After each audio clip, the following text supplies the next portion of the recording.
সাল্লাল্লাহু আলাইহি ওয়াসাল্লাম মক্কা যখন জুলুম অত্যাচার চলতেছে, মক্কা নগরীতে আর ইবাদত করতে পারে না, ইবাদত করা বড় কষ্ট হয়ে যায়। আল্লাহ পাক রব্বুল আলামিন ফরমান জারি করলেন, পয়গম্বর আপনার আর মদিনায় মক্কায় থাকার দরকার নাই, আপনি মক্কা থেকে মদিনায় হিজরত করে চলে যান। মুসলমান বন্ধুরা আমার কথাগুলো দিল দিয়ে বুঝবেন। আল্লাহর পয়গম্বর সাল্লাল্লাহু আলাইহি ওয়াসাল্লামের কাছে যখন ফরমান চলে আসছে, আল্লাহর পয়গম্বর সাল্লাল্লাহু আলাইহি ওয়াসাল্লাম হযরত আলী রাদিয়াল্লাহু তাআলা কে ডাক দিয়ে বলে, আলী রে, আল্লাহর ফেরেশতা জিবরাইল ঘোষণা নিয়ে আসছে, আল্লাহর ফেরেশতা জিবরাইল খবর নিয়ে আসছে মক্কা থেকে এখন মদিনায় হিজরত করতে হবে। আবার নবীর বুক ভরা আশা, বুক ভরা ব্যথা, মক্কা থেকে জন্মভূমি ছেড়ে মদিনায় যাইতে হবে। আবার নবীর বুক ভরা ব্যথা নিয়ে বলে, আলী রে, আমার বিছানার উপর তুমি শুয়ে যাও, আমি এখন এখান থেকে বের হয়ে চলে যাব। মুসলমান বন্ধুরে আমার, হযরত আলী রাদিয়াল্লাহু তাআলা আনহুকে তিনার বিছানায় শুয়াইলেন, শুয়া চাদর দিয়ে ঢেকে দিলেন। আল্লাহর পয়গম্বর সাল্লাল্লাহু আলাইহি ওয়াসাল্লাম বের হয়ে যাবে, নাক দিয়ে বলে, জিবরাইল, কাফের বেঈমানগুলো চতুর্দিক দিয়ে ঘেরাও করে আছে, আমি কিভাবে পার হয়ে যাব? আল্লাহর ফেরেশতা জিবরাইল আলাইহিস সালাতু ওয়াস সালাম ডাক দিয়ে বলে, পয়গম্বর এক হাতে একটু বালি নেন, বালি নেন। বালি নেওয়ার পরে আল্লাহর পয়গম্বরকে শিখা দিলেন, ওয়াজআলনা মিন বাইনি আইদিহিম সাদ্দান ওয়া মিন খালফিহিম সাদ্দান ফাগুশাইনাহুম ফাহুম লা ইউবসিরুন। আল্লাহু আকবার বলেন। আল্লাহর পয়গম্বরকে বললে, পয়গম্বর আপনি হাতের উপর ফু দিয়ে বালুটা ছিটায় দেন। বালুটা ছিটাইতে দেরি হয়েছে, এই বালুটা প্রত্যেকটা কাফের বেঈমানের চোখের ভিতরে পৌঁছাইতে আল্লাহ তাআলা দেরি করে না। সুবহানাল্লাহ। চোখ জ্বলতেছে, আল্লাহর পয়গম্বর সাল্লাল্লাহু আলাইহি ওয়াসাল্লাম আস্তে করে বের হয়ে চলে গেছে। সুবহানাল্লাহ। আচ্ছা, এই মাঝখানে একটু কথা রয়ে যায়, আমি আপনাদেরকে জানতে চাই, আলী রাদিয়াল্লাহু তাআলা আনহু তিনাকে যে ঘরের ভিতরে শুয়ে রাখছে, তার কি মরণের ভয় নেই? কথা বলেন না কেন? আল্লাহর পয়গম্বর সাল্লাল্লাহু আলাইহি ওয়াসাল্লাম আসার সময় আলীকে বলছিল, আলী তুমি সব, তোমার সাথে আমার মদিনায় সাক্ষাৎ হবে। সুবহানাল্লাহ। কোথায় সাক্ষাৎ হবে? আল্লাহর পয়গম্বর সাল্লাল্লাহু আলাইহি ওয়াসাল্লাম সুজা আবু বকর সিদ্দিক রাদিয়াল্লাহু তাআলা আনহুর ঘরে চলে গেছে। দরজায় যা কোরআন আনা দিয়েছে, কোরআন আসছে, কোরআন আনতে দেরি হয়েছে। লাব্বাইক ইয়া রাসূলুল্লাহ। আবু বকর রাদিয়াল্লাহু তাআলা আনহু হাজিরা দিয়ে দিলেন। ডাক দিয়ে বলে, আবু বকর তুমি কি রাতের বেলা ঘুমাও নাই? ডাক দিয়ে বলে, ইয়া রাসূলুল্লাহ, ইয়া হাবিবাল্লাহ, আজ থেকে 6 মাস পূর্বে আপনি যখন বলেছিলেন মক্কা থেকে মদিনায় হিজরত করার প্রয়োজন হইতে পারে, তারপর থেকে আজ পর্যন্ত কোনোদিন আমি আবু বকর রাতের বেলা বিছানায় পিঠ ঠেকাই না। এটা নবীর ভালোবাসা, এটা নবীর মুহাব্বত। কেমন ভালোবাসছেন, কেমন মুহাব্বত করছেন। পয়গম্বর একদিন বলছে, কয় বছর লাগবে তাও জানে না, কয় মাস লাগবে তাও জানে না, কিন্তু নবী রাতের বেলা বারবার ডাক দিবে, নবীর জন্য কষ্ট না হয় এই জন্য আবু বকর রাতের বেলা ঘুম হারাম করে দিচ্ছে। আল্লাহু আকবার বলেন। হয় নাই মুসলমান? আওয়াজ বলেন আল্লাহু আকবার। হযরত আবু বকর রাদিয়াল্লাহু তাআলা আনহুকে নিয়ে যখন রওনা হয়ে গেছে, ও মুসলমান ইমানদার আল্লাহর গোলাম, গারে সরের ভিতরে যখন প্রবেশ করেছে, চতুর্দিকে গর্তগুলো, সবগুলো গর্ত বন্ধ করে দিছে। একটা মাত্র গর্ত আনছে, এই গর্ত বন্ধ করা কোনো কিছু নাই। হযরত আবু বকর রাদিয়াল্লাহু তাআলা আনহু তিনি নিজের পাটা ঢুকায় দিয়া আল্লাহর পয়গম্বরকে রানের উপরে শোয়া দিছে। আল্লাহর পয়গম্বর ঘুমায়, হঠাৎ করেই বিষাক্ত সাপ যখন দংশন করেছে, আবু বকর রাদিয়াল্লাহু তাআলা আনহু চোখ দিয়ে পানি বের হয়ে, আমি বাজান সংক্ষিপ্ত করতেছি, চোখ দিয়ে পানিগুলো বের হয়েছে, পানির ফোঁটাটা আল্লাহর পয়গম্বরের চেহারার মধ্যে পড়ে গেছে। আল্লাহর পয়গম্বর সাল্লাল্লাহু আলাইহি ওয়াসাল্লামের ঘুম ভেঙে গেছে। আল্লাহর পয়গম্বর ডাক দিয়ে বলে, আবু বকর তোমার কি তোমার স্ত্রীর কথা মনে পড়ে? তোমার কি তোমার বাবার কথা মনে পড়তেছে? সেগুলা মনে করে তুমি কাঁদো? ডাক দিয়ে বলেন, না পয়গম্বর না, আমি বাবার কথা মনে করে কাঁদি না, আমি মায়ের কথা মনে করে কাঁদি না, আমি আমার স্ত্রী সন্তানের কথা মনে করে কাঁদি না। ও পয়গম্বর, আমার পাটা যে ঢুকায় রাখছে, যে পায়ের উপর আপনি শুয়ে আছেন, কোনো বিষাক্ত কোনো বস্তু হয়তো বাকি আমাকে কামড় দিয়েছে, রে ব্যথার কারণে আমি আর সহ্য করতে পারতেছি না, আমি আপনার চেহারা মোবারক দেখতেছিলাম। আল্লাহর পয়গম্বর ডাক দিয়ে বলে, আবু বকর, তুমি কি আমাকে আগে দেখো নাই? আল্লাহু আকবার বলেন। তুমি কি আমাকে আগে দেখো নাই? বলে, ইয়া রাসূলুল্লাহ, ইয়া হাবিবাল্লাহ, মক্কাতে যখন ছিলাম অনেক সাহাবী আপনাকে দেখেছে, অনেক সাহাবীদের ভিড়ের ভিতরে আপনাকে দেখতে আমার বড় কষ্ট হইতো, কিন্তু আমি চিন্তা করলাম আজকে আপনার পাহারাদার আমি একা আবু বকর। আল্লাহু আকবার বলেন। আজকে আমি একা আবু বকর, এখানে আর কেউ নাই, কোনো ভিড় নাই, কিচ্ছু নাই, আমি আপনার চেহারার দিকে তাকায় তাকায় মজা নিচ্ছিলাম। সুবহানাল্লাহ বলেন।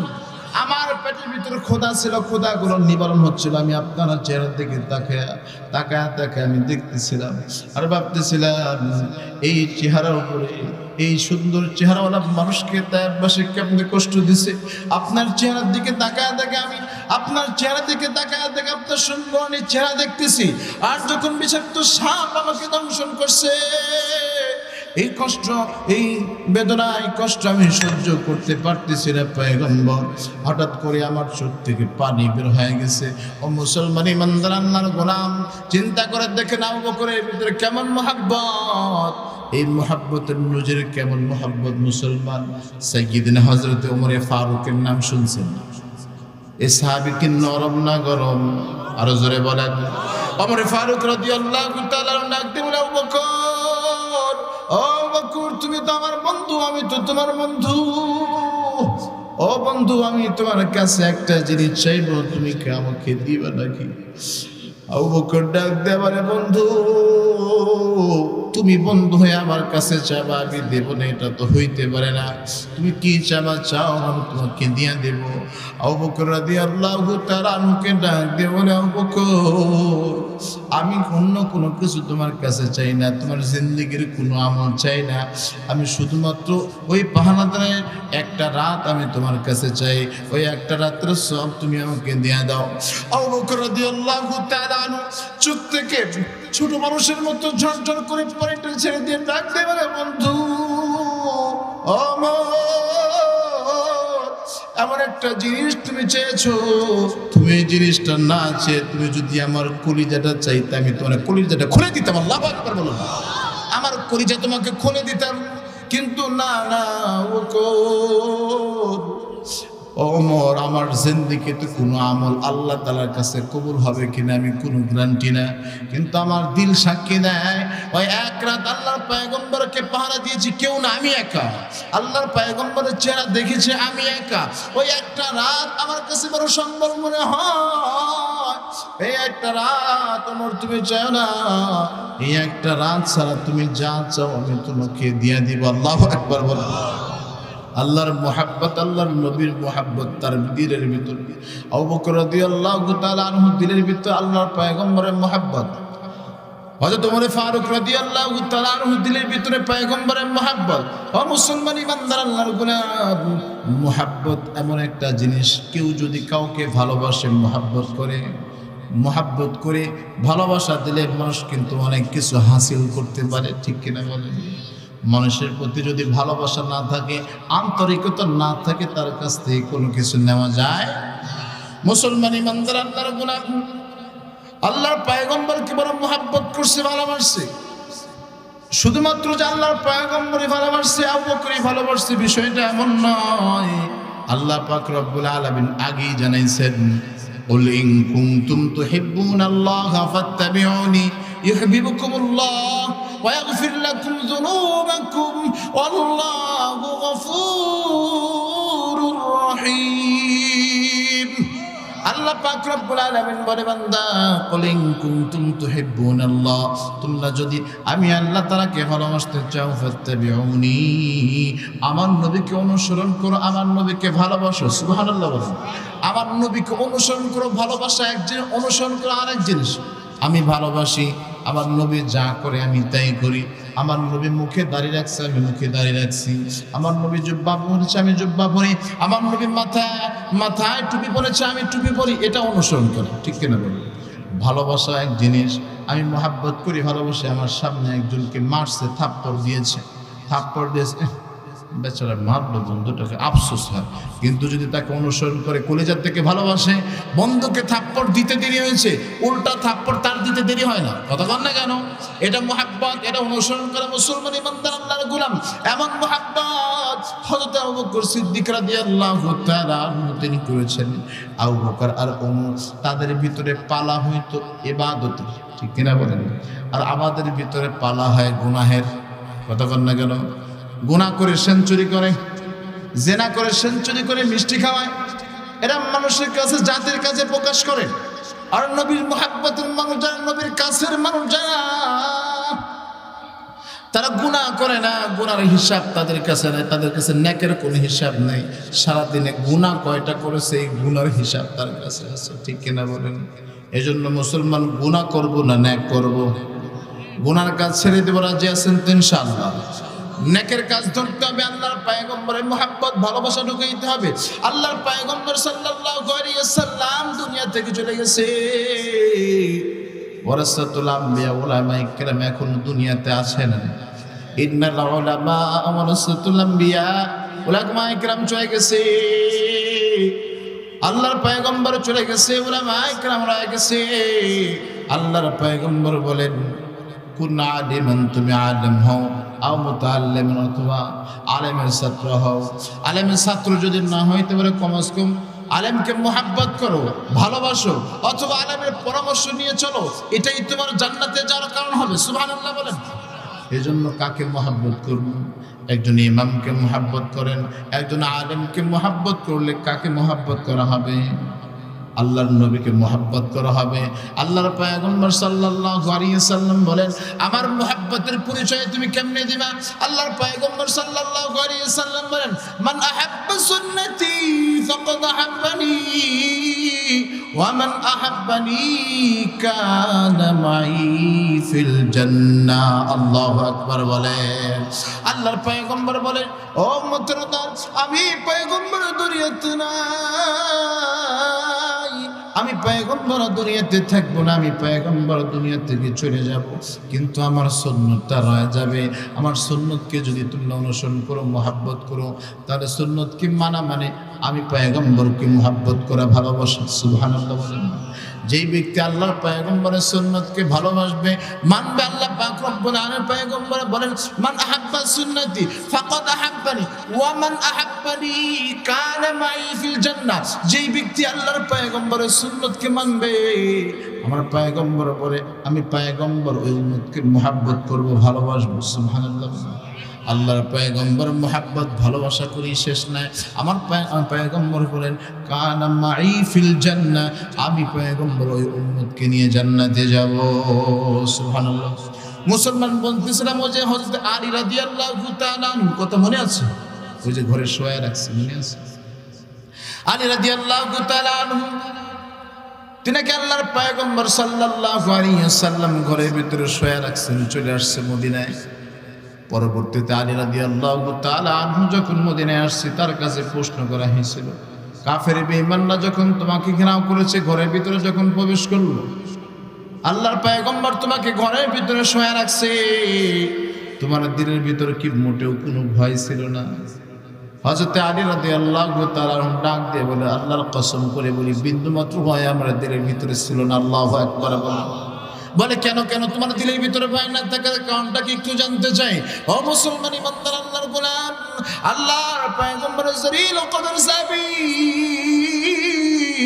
হযরত আলী রাদিয়াল্লাহু তাআলা ডাক দিয়ে বলে, ওগো নবীর সাহাবীরা, কাফের বেঈমানরা যখন আমার ঘরে ঢুকেছে, আমাকে হত্যা করার জন্য পায়তারা করতেছে। কেউ বলে হত্যা করে দিবে, কেউ বলে আগে দেখে নেই, কিন্তু কিছু খারাপের ভিতরে তো কিছু ভালো থাকে। কথা বল না যারা? আরে একটা মানুষকে হত্যা করবো, তার চেহারা না দেখে হত্যা করি কেমনে? যদি মুহাম্মদ না হয়, অন্য কেউ হয়, ওই ঈসা আলাইহিস সালাতু ওয়াস সালামের মতো, নাউযুবিল্লাহ বলেন। ও মুসলমান ইমানদার আল্লাহর গোলাম, বলে চাদরটা সরা। মুখ থেকে যখন চাদরটা সরাইছে, তাকায় দেখে আল্লাহর নবী মুহাম্মদ নাই, আবু তালেবের সন্তান হযরত আলী রাদিয়াল্লাহু তাআলা চেহারাটা খুলে ধাক্কা দিতেছে ঘুম ভাঙার জন্য। আল্লাহু আকবার বলেন। হয়নি মুসলমান আওয়াজে বলেন আল্লাহু আকবার। আপনারা মনে হয় বোঝেন নাই ধাক্কা দিতেছে। আচ্ছা বলেন তো, যদি আপনার ঘরের চতুর্পার্শ্ব দিয়ে সারা রাত যদি আপনার সেনাবাহিনী ঘেরাও করে থাকে, সকালবেলা আপনাকে অ্যারেস্ট করে নিয়ে যাবে, রাতের বেলা কি আপনার ঘুম আসবে? কথা বলেন না কেন? ঘুম আসবে? ঘুম আসবে না। হযরত আলী রাদিয়াল্লাহু তাআলা আনহুকে ধাক্কা দিতেছে, ঘুম ভাঙে না। আল্লাহু আকবার। কয়েকবার ধাক্কা দেওয়ার পর যখন ঘুমটা ভাঙছে, ঘুম ভাঙার পর ডাকতে হবে, ও আলী, তোমার তো এখানে থাকার কথা না, তুমি এখানে আছো, মুহাম্মদ কোথায়? এবার আলী রাদিয়াল্লাহু তাআলা পাল্টা ধমক দিয়ে দিলেন, এই কোন বক্স, তোমরা আমাকে জিজ্ঞাসা করতেছো কেন? সারা রাত তোমরা পাহারা দিয়েছো, তোমরাই তো ভালো জানো। কথা কন না কেন? আলী রাদিয়াল্লাহু তাআলা আনহুর কথা তো যুক্তিযুক্ত কথা, কোনো জবাব নেই, তারা বের হয়ে চলে গেছে। আল্লাহর পয়গম্বরের সাহাবীগুলো জিজ্ঞাসা করছে, আলী, ওই রাত্রিবেলায় এমন মজার ঘুম তুমি কেমনে পারছো, একটু জানতে চাই। ওই রাত্রিবেলা তোমার কি কোনো ঘুম আসছিল নাকি? আলী রাদিয়াল্লাহু তাআলা ডাকতে বলে, সাহাবী, আল্লাহর কসম করে বলি, আমার জীবনে যত জায়গায় আমি ঘুম পেরেছি, আল্লাহর পয়গম্বরের বিছানার উপর আল্লাহর পয়গম্বর যা আমাকে শোয়া রেখে আসছে, চাদর দিয়ে রেখে আসছে, ওই দিনের মধ্যে এত মজার ঘুম আমার জীবনে কোনোদিন পারি নাই।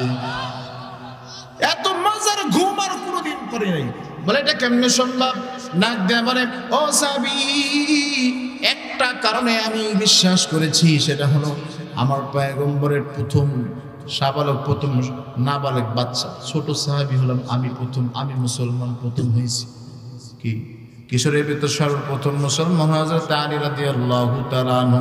ডাক দিয়ে বলে, পয়গম্বরের সাহাবীরা শোনো, আমি ছোট থেকে এত বড় হয়েছি, কোনোদিন আল্লাহর পয়গম্বরকে মিথ্যা বলতে দেখিনি। আল্লাহু আকবার বলেন। কাফির বেঈমানরা পর্যন্ত সাদিক বলেছেন। আল্লাহু আকবার বলেন। আর কাফির বেঈমানরা তার কাছে আমানত রাখছে, তার নাম আমিন। আল্লাহু আকবার বলেন। আল্লাহর পয়গম্বর, আমার আপনার পয়গম্বর সাল্লাল্লাহু আলাইহি ওয়াসাল্লামের আল্লাহ পাক রব্বুল আলামিন তাকে একটা লকব দিয়েছে, তাকে একটা উপাধি দিয়েছে। আমার আল্লাহ পাক বলেন, ওয়া মা আরসালনাকা ইল্লা রাহমাতাল লিল আলামিন। তিনাকে রহমাতাল লিল আলামিন হিসেবে বানাইছে। এই পয়গম্বর দুনিয়াতে কোনোদিন আমার সামনে কোনোদিন মিথ্যা দেখি নাই, মিথ্যার কোন লেশ তার কাছে পাই নাই। পয়গম্বর আমাকে যখন বলেছে, মদিনায় তোমার সাথে আমার সাক্ষাৎ হবে, যত কাফের বেঈমানগুলি আমাকে আক্রমণ করুক না কেন, পাকড়াও করুক না কেন, আমি যে কোনোভাবে আল্লাহ তাআলা আমার পয়গম্বর প্রিয় হাবিবুল্লাহ তিনার কাছে মদিনা পর্যন্ত আল্লাহ তাআলা আমাকে পৌঁছায় দিবে। এই বিশ্বাস আমার ছিল। এই জন্য আমি রাত্রে বেলা যখন ঘুমাইছি, আল্লাহর কসম, এক কিঞ্চিত মাত্র আমার কোনো ঘুম হয় নাই, আমার ঘুমের কোনো সমস্যা হয় নাই। রাত্রে বেলা এত মজার ঘুম পেয়েছি, ওই দিনের চাইতে মজার ঘুম আমার জীবনে আর কোনোদিন পাইনি। সুবহানাল্লাহ। তো যেটা বলতেছিলাম, আল্লাহর পয়গম্বরকে মুহাব্বত করেছেন, অনুসরণ করেছেন, ভালোবাসছেন। ও মুসলমান ইমানদার আল্লাহর গোলাম, এই জন্য বলতে চাই, আল্লাহর নবীর সুন্নাহ, আপনার সুন্নতকে ফিট করতে হবে কোথায়? এই সুন্নাত শিখতে হলে মাদ্রাসায় আসতে হবে। ঠিক কিনা বলেন? হ্যাঁ, এই সুন্নাতের শিক্ষা কোথায় হয়? মাদ্রাসায় সুন্নতের শিক্ষা হয়। ও মুসলমান ইমানদার আল্লাহর গোলাম, এই জন্য সুন্নতের শিক্ষা মাদ্রাসা হয়। আল্লাহর পয়গম্বর সাল্লাল্লাহু আলাইহি ওয়াসাল্লাম এই মাদ্রাসা প্রতিষ্ঠা করেছিলেন আহলে সুফফার ভিতরে। আল্লাহর সাহাবী, আল্লাহর পয়গম্বর সাহাবীদেরকে নিয়ে আজকে আপনাদের এখানে এই যে মার্কাজুস সাকাফা আল ইসলামী মাদ্রাসা প্রতিষ্ঠিত হয়ে গেছে। আপনারা কি চান না আল্লাহ রাসূল সাল্লাল্লাহু আলাইহি ওয়াসাল্লাম এই মাদ্রাসা টিকে থাকুক? চান না আপনারা? কে কে চান একটু দোয়া করে দেখান তো। লিল্লাহি তাকবীর।